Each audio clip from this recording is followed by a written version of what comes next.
sebagai yang kita ambil sebagai konsep.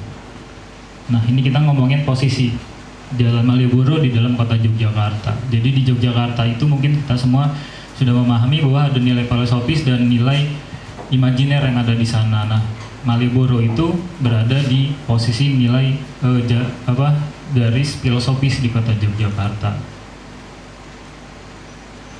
Ya, ini posisinya kalau kita lihat dari aerial view-nya, dia garis lurus dengan Gunung Merapi. Nah, jadi yang kita perpikirkan pertama adalah bagaimana mengkonsep Malioboro gitu kan. Malioboro itu berada tidak lepas dari identitas masa tempo dulu gitu kan.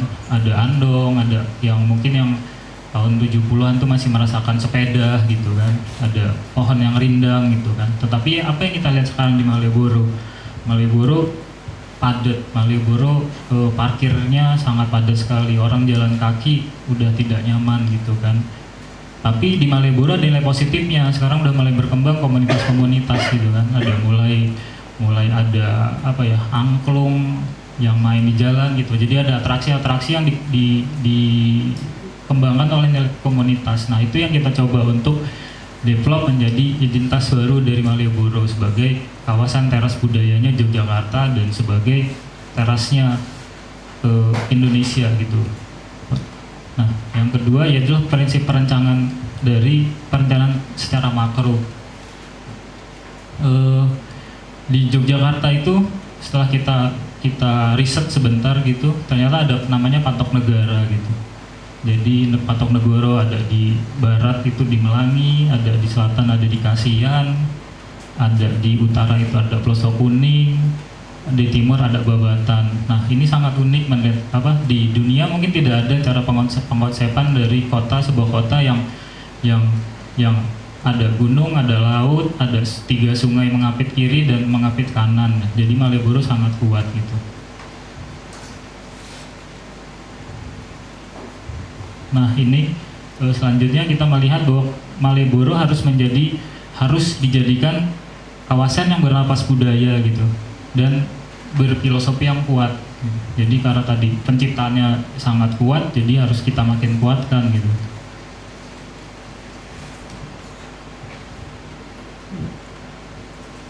Nah, ini konsep lainnya, kawasan Malioboro kita melihat dari secara trandensental dan imanesi, yaitu hubungan antara manusia dengan Tuhan, karena tadi ada proses penciptaannya secara filosofi dan ada manusia dengan ruangnya gitu kan, karena di Malioboro ada interaksi yang sangat kuat gitu kan. Nah, kita menurunkan antara hubungan dengan manusia dengan Tuhan itu ada sumbu imajiner dan ada sumbu filosofisnya. Kedua, yang tadi manusia dengan ruang kita turunkan menjadi identitas kota dan menjadi jendela pariwisata. Jadi bisa menjadi jendelanya Yogyakarta gitu. Nah, ini setelah kita dapat dari teras budaya tersebut, kita harus bisa menciptakan visi misinya. Visi misinya kita ingin menciptakan bahwa Malioboro itu adalah sebagai teras untuk Yogyakarta. Kedua, teras yang mempunyai jati diri gitu kan. Jadi punya karakter yang kuat di dalam Malioboro itu seperti apa. Ketiga, teras yang merangkul kekinian dan keragaman. Karena di Malioboro sendiri selain komunitas dan kebudayaan yang sangat beragam, banyak sekali orang yang datang yang ingin merasakan budaya di sana. Yang keempat yaitu harus bisa mewadahi dari budaya di Indonesia. Jadi tidak hanya budaya Jawa, tapi lebih luas budaya Indonesia. Konsep selanjutnya adalah kita mengambil filosofi tentang Hamamayu Hayumeng Buwono gitu kan, hubungan antara pemimpin dengan masyarakatnya, pemimpin dengan Tuhannya gitu kan. Jadi kita turunin dari konsep itu menjadi 4, yaitu ada nilai budaya, ada nilai sosial, ada nilai ekologi dan tidak lupa ada nilai ekonominya yang harus kita tingkatkan, karena di sana mungkin kita lihat ada pedagang, ada tukang parkir yang hidup dari Malioboro gitu. Nah, kita turunkan lagi menjadi beberapa, yaitu ada identitas, ada amenitas, ada edukatif, ada kesehatan, jadi Malioboro itu harus sehat gitu kan, tidak bau, tidak harus bersih gitu. Ketiga ada atraktif gitu kan, Malioboro harus bisa menjadi sesuatu yang mencerminkan ada orang bisa merasakan ruang di sana gitu kan, dengan kebudayaan yang banyak gitu kan. Dan ketiga adalah disupport dengan teknologi gitu. Nah, tadi kita melihat dari segi filosofisnya gitu kan. Jadi kita melihat dari penciptaan Malioboro dari segi imajiner, segi filosofis. Nah, kita mencoba melihat dari sisi yang lain, yaitu dari struktur kota dari Malioboro sendiri. Bagaimanakah struktur kota ini gitu kan, struktur dari Malioboro ini. Ternyata setelah kita pakai program simulasi melihat struktur sebuah kota. Nah, kita melihat bahwa mungkin tidak terlihat agak buram di sini, bahwa Malioboro ini kalau di sini warnanya merah gitu. Malioboro merah itu berarti mengartikan bahwa Malioboro adalah sebagai super grid kota Yogyakarta. Dari jalan itu, dari sumbu filosofis itu, bahwa kota Jogja ini berkembang ke kiri, ke kanan, ke utara, ke selatan gitu. Jadi core-nya kota Jogja itu ada di sumbu itu gitu. Bisa kita buktikan dari sini gitu. Jadi kita mengembangkannya dari situ. Nah, ini kita secara makro, ini secara meso. Kita analisis lagi secara mesonya, ternyata ada jalan yang terputus antara jalan Mangkubumi Margomulyo sekarang itu dengan ada kereta api itu, aksesibilitasnya terputus, memutuskan menurunkan nilai aksesibilitas integrasi dari kawasan Malioboro tersebut. Nah, kita mempunyai ide kalau misalnya kita berotak-atik bahwa jalan ini kita hubungkan kembali, kita kuatkan, akan menaikkan nilai potensi aksesibilitas kawasan dan integrasi kawasan, dan itu mengartikan bahwa kawasan itu akan tumbuh pesat gitu kan. Terlihat dari nilai integrasinya yang meningkat gitu, dan nilai filosofis, sumbu filosofis itu menjadi kuat kembali gitu. Nah, ini adalah rencana dari sistem transformasi dari Malioboro. Malioboro itu tadi karena dia sebagai titik orientasi, titik core dari kota, dia akan menjadi generate yang sangat tinggi gitu. Orang akan ke sana tuh sangat tinggi. Contohnya sekarang Malioboro pada saat libur Sabtu Minggu itu sangat padat. Tadi katanya Bu Sita, kalau orang Jogja, wah mendingan nggak usah Malioboro aja gitu kan, karena sangat padat sekali gitu. Nah, kita punya ide untuk memecah itu gitu. Pertama yaitu kita membuat sistem transportasi baru. Jadi ide kita itu besarnya adalah Malioboro sebagai kawasan yang bebas dari kendaraan non motorized gitu. Jadi untuk pejalan kaki gitu kan. Nah, yang pertama itu kita membuat, yang harus kita tuntaskan di Malioboro pertama adalah masalah perparkiran gitu kan. Jadi perparkiran, pertama kita membuat beberapa tahap. Tahap pertama adalah kita membuat sini kita ada titik-titik Malioboro sebagai Abu Bakar Ali, bekas Akindo gitu, dan Ngabean itu kita aktifkan. Jadi kita buat parkir baru di sana gitu kan. Tapi selain parkir kendaraan di sana, jadi kita harus disupport oleh kendaraan non motorized. Jadi kita membuat di setiap parkir itu ada stasiun kayak beca, stasiun andong di situ. Jadi orang parkir ke sana, dia mau masuk Malioboro naik beca, naik andong gitu. Jadi Malioboro tetap jadi aman dari kendaraan. Nah, ini kalau ide kita panjang sebenarnya, kalau bisa di-shortcut lebih bagus sebenarnya. Jadi 2035 kita membuat titik parkiran banyak, titik andong, stasiun becak yang banyak, dan ini kita membuat TOD baru di orang yang akan masuk ke Malioboro. Jadi kita di sisi utara, sisi timur, sisi barat kita buat TOD baru. Jadi orang yang masuk ke Malioboro, TOD itu adalah Transit Oriented Development. Jadi kalau gampangnya itu adalah titik pertama titik simpul orang transportasi gitu. Jadi orang mau masuk, dia titik dari sana, habis itu dia bisa dipecah ke lainnya gitu. Nah, dari situ, dari titik parkir itu dipecah lagi ke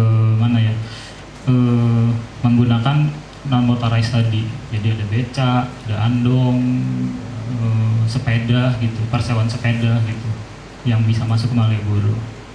Nah, ini kita mencoba untuk memetakan pola perjalanan orang ke Malioboro. Pertama itu ada turis. Jadi kalau turis itu masuk dari Malioboro dari bandara atau dari stasiun gitu kan, atau dari terminal. Nah, mereka masuk ke stasiun Tugu, mereka ke parkir, mereka bisa langsung jalan kaki gitu. Kedua, penduduk setempat. Jadi mereka kendaraan taksi, apa motor, mobil, mereka parkir, dari parkir itu mereka naik andong masuk ke Malioboro. Kalau penduduk lokal pekerja gitu, mereka bisa pakai Trans Jogja, mereka langsung jalan kaki masuk ke Malioboro. Nah, kalau ini adalah deregulasi penggunaan aset. Jadi kita punya ide bahwa setiap hotel atau fasilitas umum yang ada di Yogyakarta itu harus bisa menyediakan fasilitas transportasi umum. Jadi kita idenya adalah mungkin 2 atau 3 beca atau andong yang harus stay di setiap fasilitas umum seperti hotel gitu-gitu. Nah, cara manggilnya gimana gitu? Karena kita memanfaatkan sekarang ada teknologi, setiap orang tuh punya HP gitu kan. Mungkin tukang beca aja sekarang udah punya HP gitu. Nah, bisa di calling menggunakan Twitter, pet atau yang lain-lainnya, jadi agak gaul dikit gitu lah. Jadi tapi itu dikoordinir oleh satu badan. Jadi mereka punya komunitas, mau pesen tinggal tadi ditulusin. Jadi orang mau pesen gitu. Nah, masalah yang utama di Malioboro itu adalah parkiran. Kalau misalnya parkir itu dihilangin, kemana tukang parkirnya gitu kan? Dan mereka nganggur, ntar malah kemana-mana gitu kan. Akhirnya kita punya ide kemarin agak debat, apakah mereka dibuat usaha yang lain atau mereka tetap parkir gitu kan. Dan akhir perdebatan kita itu bahwa mereka harus tetap, karena bisanya mereka itu adalah sebagai tukang parkir, berarti kita harus mengakomodasi mereka sebagai tukang parkir. Nah, dari asumsi kita itu ada 120, tapi kemarin dikritik oleh Pak Wali Kota itu ternyata ada 200 lebih tukang parkir. Data kita ternyata 120 itu kurang tepat. Tapi di sini kita asumsinya adalah bahwa dengan pola yang kita buat, dengan pola sistem yang kita buat, pekerja itu akan naik 2 kali lipat gitu kan, dari 120 itu menjadi 274 gitu. Jadi mereka tetap bisa bekerja, tetap bisa melakukan kegiatan ekonomi di sana. Misalnya contohnya ini, dari 192 petugas kita membuat gedung parkir itu ada 4 di tahap pertama dan kita bagi sesip di sana gitu kan. Nah, dari itu bisa mewadai 48 petugas. Sisanya itu kita bagi lagi ke petugas parkir motor. Habis itu parkir sepeda, parkir andong. Nah, itu jadinya mereka tetap bisa bekerja. Nah, ini simulasi dari parkirnya. Jadi kita berharap ini jadi parkir portable gitu. Jadi bisa suatu saat kalau Malioboro itu udah bagus, ini bisa dicopot gitu sistemnya gitu. Ya, ini. Nah, konsep lahan landscape makro kawasan Malioboro. Jadi kita mencoba untuk melihat bagaimana sih kalau Malioboro sekarang kan kita ngerasa bahwa kalau jalan Malioboro itu panas gitu kan.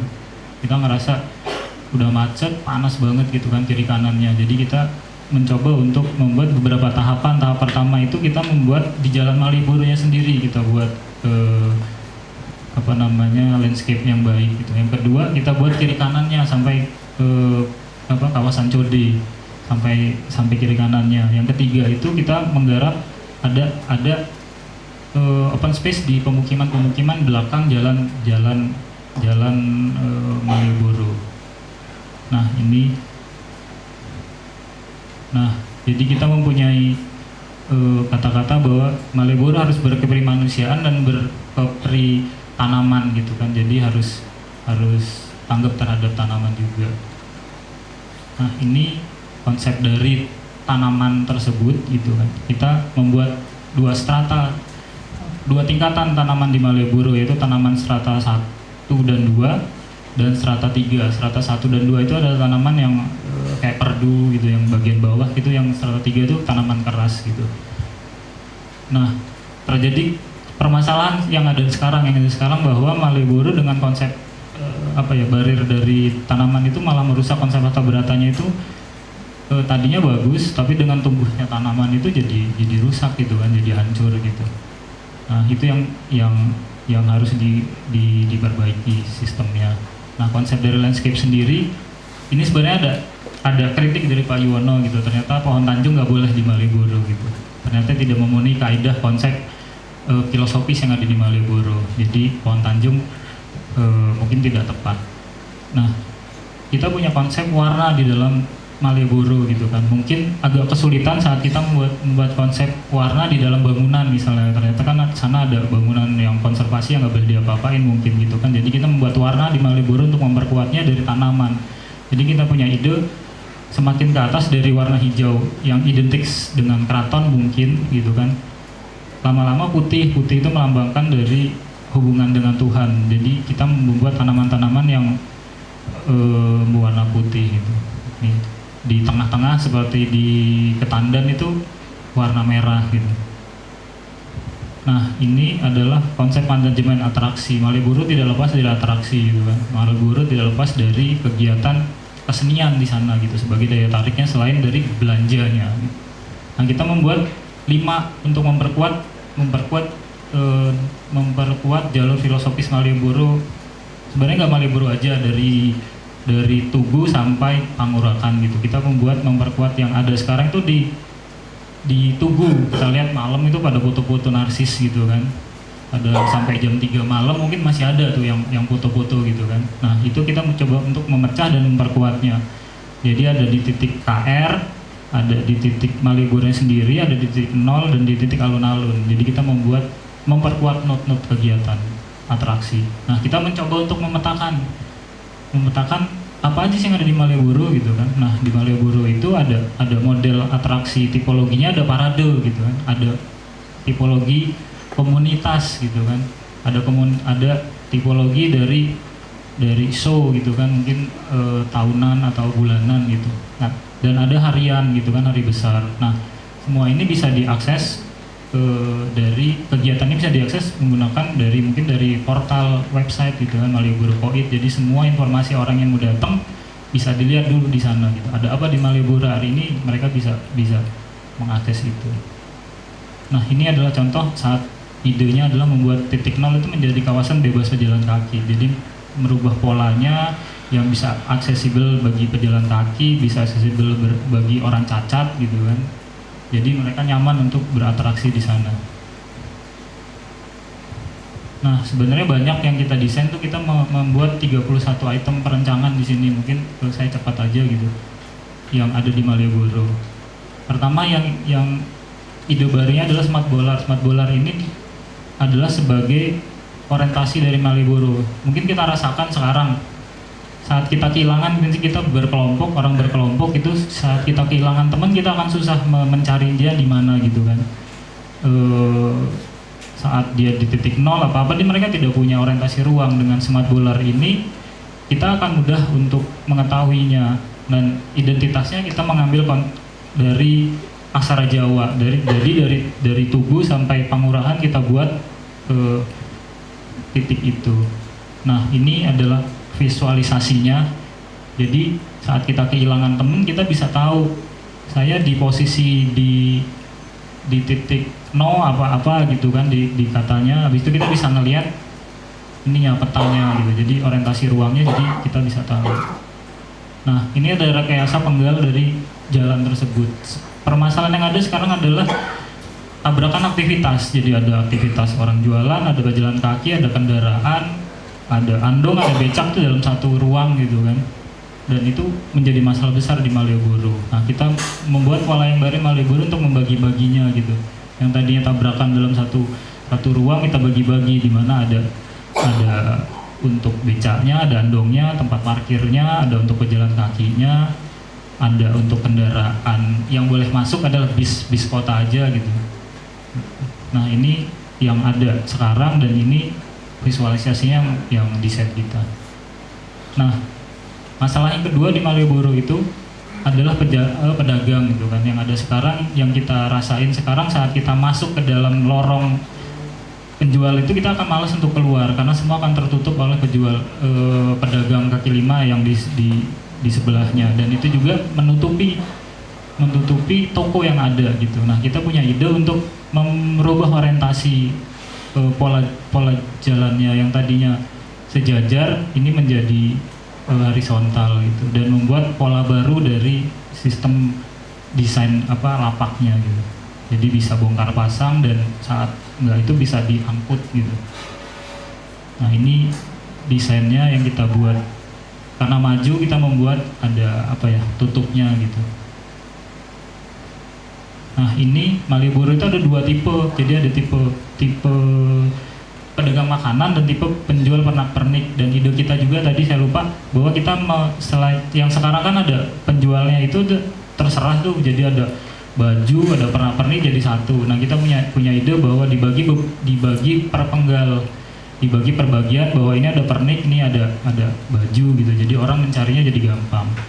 Nah, ini yang untuk pedagang makanan kita buat portable gitu. Jadi yang masalah sekarang itu adalah misalnya orang jualan minyaknya kemana-mana, ininya jadi kotor, pedestrian jadi kotor, jadi bau gitu. Nah, kita mempunyai ide bahwa itu semua portable, jadi bisa dipindah-pindah. Nah, ini ada rekayasa dari pola layout jalan yang baru. Ini Margo Utomo, kita yang tadinya polanya seperti ini, orang hanya jalan kiri kanan, kita merubah polanya, terlihat bahwa simulasi berjalan kakinya mereka memanfaatkan ruang ini ke segala arah gitu. Nah, ini adalah potongannya. Nah, di sana di jalan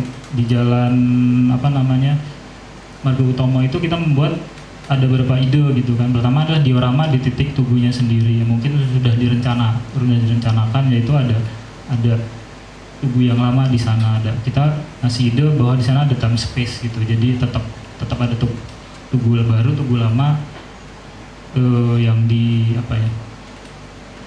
bisa terlihat lah gitu perbedaannya gitu. Ada mini amphitheater. Karena kita lihat sekarang kalau sore-sore teman-teman ke sana banyak komunitas band yang main yang dihancurin sebelah kiri itu. Jadi banyak mereka. Jadi kita mewadahi itu. Ada halte sepeda gitu kan. Karena ada komunitas yang setiap malam Jumat minggu terakhir itu gitu kan, yang unik gitu. Papan informasi, ada edukasi dan box. Nah, ini visualisasi idenya. Ini tubuh lama, tubuh baru. Nah, ini ada time seriesnya. Nah, ini menandakan pembuatan tahunnya. Nah, ini halte bus. Oh iya, halte busnya ini kita mengharapkan bahwa yang sekarang ada komplain kan, bahwa halte bus yang sekarang itu tidak tanggap terhadap orang cacat gitu kan, sangat tinggi gitu kan. Jadi kalau orang naik kursi roda lah gitu, dia akan balik lagi karena tinggi gitu kan. Permasalahannya ada dua yang kita lihat. Pertama, sistem busnya yang harus dirubah. Bus yang sekarang itu karena tinggi, jadi haltenya harus tinggi gitu. Jadi kita mempunyai ide bahwa, mungkin masukan kemarin ngobrol bahwa busnya itu harus bisa dibuat kayak bis bandara gitu kan. Jadi pendek, jadi orang nggak tinggi lagi gitu. Jadi ada haltenya bisa kita buat se happy mungkin gitu, bisa bermain di sana. Kita punya ide bahwa haltenya itu bisa untuk nunggunya, bisa main ayunan gitu. Jadi nggak bosen duduk aja gitu. Nah, ada lagi tentang gerobak pintar di jalan situ, di jalan Margo Utomo itu ada KR gitu yang sekarang mungkin angkringan. Nah, untuk memperkuat kawasan itu kita punya ide bahwa di sana kawasan titik pinot itu adalah sebagai kawasan membaca gitu. Kita membuat ada gerobak pintar gitu. Di sana ada free koran, ada bisa buku baca gratis gitu kan. Ya.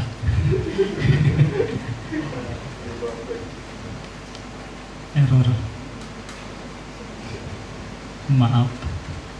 Ini Pak Bun.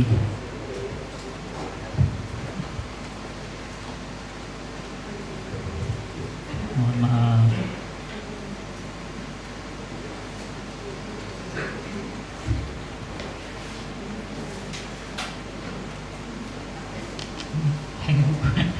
Hang.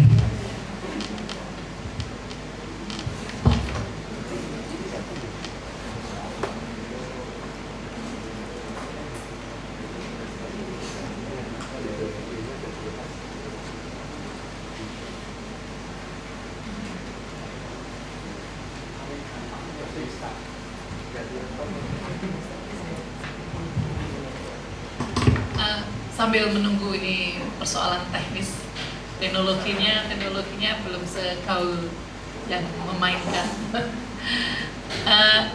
Sambil menunggu itu kita bisa mempersiapkan juga nanti pertanyaan atau komentar. Tetapi di balik itu kita merencanakan untuk ada satu diskusi lagi, saresen lagi, itu tanggal 16. Kemungkinan besar kita juga akan dipinjami gedung Bank Indonesia yang nanti kita bisa di sana. Ini baru urusan formalitasnya, nanti kita bisa di sana. Dan nanti kita akan membahas tetap kota pusaka dari sisi-sisi yang lain. Lebih banyak aspek yang sebenarnya kita bisa cermati. Dan kalau kita menyaksikan tadi apa yang disampaikan Mas Widi, bagaimanapun kita tidak hanya bisa seperti juga Mas Kunto dan Mas Yuli menyampaikan, kita tidak hanya fokus pada yang mati, yang ragawi, tapi justru pemanfaatannya itu penting sekali. Dan bagaimana ke depannya, dan bagaimana kita bisa mencangkokkan berbagai macam unsur-unsur baru di satu lingkungan pusaka. Nah, ini menjadi satu tantangan kita bersama. Mana yang boleh dan mana yang tidak, ini juga satu persoalan dalam pengelolaan nanti. Baik, silakan Mas terus. Baik, terima kasih Bu Sita, mohon maaf ada kesalahan teknis. Baik, tadi mungkin lanjut tadi di KR bahwa kita punya ide untuk menjadikan kawasan itu adalah kawasan gemar membaca. Nah, ini adalah idenya bahwa ide kita tetap mengacu pada nilai lokalitas di sana, bahwa di sana ada angkringan, ada bentuk angkringan gitu. Jadi kita mengadaptasi bentuk itu. Nah, idenya ini adalah tampak gerobak pintarnya. Jadi itu potongannya, jadi mereka bisa membaca di sana gitu, sambil santai. Mungkin kalau lapar bisa makan ke depan KR angkringannya gitu. Nah, ini adalah yang di stasiun Malioboro gitu. Kita punya ide bahwa di sana membuat electric cycle gitu. Di sana ada tourism center, ada infill design, bahwa di sana ada hotel Tugu gitu kan yang sangat historikal gitu kan. Di sana ada PKL, di sana mungkin ada angkringan Tugu gitu kan. Nah, di sana angkringan Tugu itu kita lihat sebagai aset, jadi harus kita upgrade. Nah, ini ada satu masukan mungkin dari idenya Mas Eko sebenarnya, menjadikan yang gudang-gudang itu sebagai kawasan untuk pedestrian gitu kan. Jadi kalau istilahnya Mas Eko kemarin mensaudagarkan pedagang gitu. Jadi membuat pola baru, jadi memanfaatkan yang lama. Jadi kita yang gudang-gudang itu kita buat dengan bentuk yang baru gitu kan. Jadi mereka bisa berdagang di situ, mereka bisa menggelar dagangan di sana gitu kan dengan biaya murah gitu kan. Nah, ini adalah stasiun terpusat dari moda tradisional Andong. Jadi kita membuat tadi stasiun Andong itu jadi nggak asal ngetime lah kalau bahasa mobilnya mereka gitu. Jadi mereka punya stasiun Andong sendiri gitu. Nah, ini idenya di depan stasiun Tugu, karena tadi kita udah buat pola parkir yang baru. Stasiun Tugu bisa dijadikan sebagai tempat atraksi budaya, salah satu atraksi budaya nongkrong gitu. Nah, ini kita lari ke Malioboro. Malioboro itu polanya unik, jadi ada selasar, ada parkir, ada jalur lambat, jalur cepat, jalur parkir, dan ada pedagang lagi gitu. Nah, setelah kita analisis, mungkin nggak terlihat bahwa di sini nilai visibilitasnya itu rendah sekali gitu. Jadi kalau kita udah masuk ke dalam ruang itu, jadi kita akan malas untuk keluar ke kiri ke kanannya. Jadi kita dari awal Malioboro sampai terakhir kita akan jalan di sisi itu terus gitu kan. Jadi kita merubah pola itu. Jadi kita membuat layout pola Malioboro yang baru. Nah, bisa kita lihat dengan pola membuka PKL tadi, nilai visibilitasnya tinggi. Kiri kanannya kalau kita lihat tadi orang kiri kanan, dan di sini pola pejalan kaki simulasinya bisa memanfaatkan semua ruang di Malioboro gitu. Jadi istilahnya keadilan ekonomi antara kiri kanan di Malioboro itu tercapai gitu. Jadi orang jualan di kiri kanan atau orang jalan kemana aja bebas di Malioboro, tidak terkungkung dalam satu ruang yang harus lurus aja gitu. Nah ini ada simulasinya, teman-teman bisa lihat. Yang atas itu adalah before-nya, after-nya kita bisa melihat semuanya bahwa Malioboro bisa dimanfaatkan dengan semuanya. Nah ini potongannya, ada water resistant. Jadi kita punya ide di Malioboro itu karena Malioboro sekarang itu biasanya tempat ada ngetem andongnya, mereka mengeluarkan zat adiktif. Jadi sangat bau sekali gitu kan. Kalau udah kencing sama pup itu kan harumnya semerbak gitu kan. Nah kita punya ide bahwa di Malioboro itu harus dibuat saluran khusus untuk kuda gitu. Jadi kencingnya sama pembuangan zat-zatnya itu dimasukkan ke sana, jadi bisa di recycle lagi gitu. Nah ini Malioboro kita buat ada sebagai art space gitu kan. Jadi mungkin bisa ada illusion optik, ada mural yang di rolling door-nya yang di mural gitu kan. Ada komunitas sana, memanfaatkan komunitas, ada papan informasi, ada kultur gitu. Nah ini idenya bahwa Malioboro jalannya itu bisa karena dia udah menjadi kawasan pejalan kaki, bisa diapain aja gitu kan, sebagai jalan itu sebagai art space gitu kan. Nah mungkin ini ada illusion optik mungkin yang suka gambar-gambar gitu.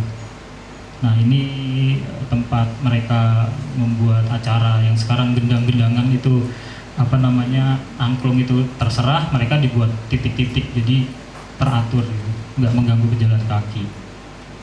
Nah ini ada plan box, kita lihat bahwa sekarang setiap masuk Malioboro itu ada kampung-kampung yang masuk yang harus dikasih identitasnya gitu kan. Jadi kita lihat sekarang ya cuman itu aja gitu kan.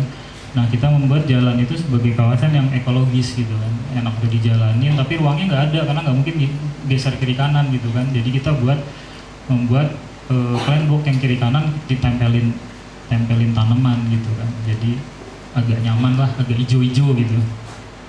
Nah ini potongannya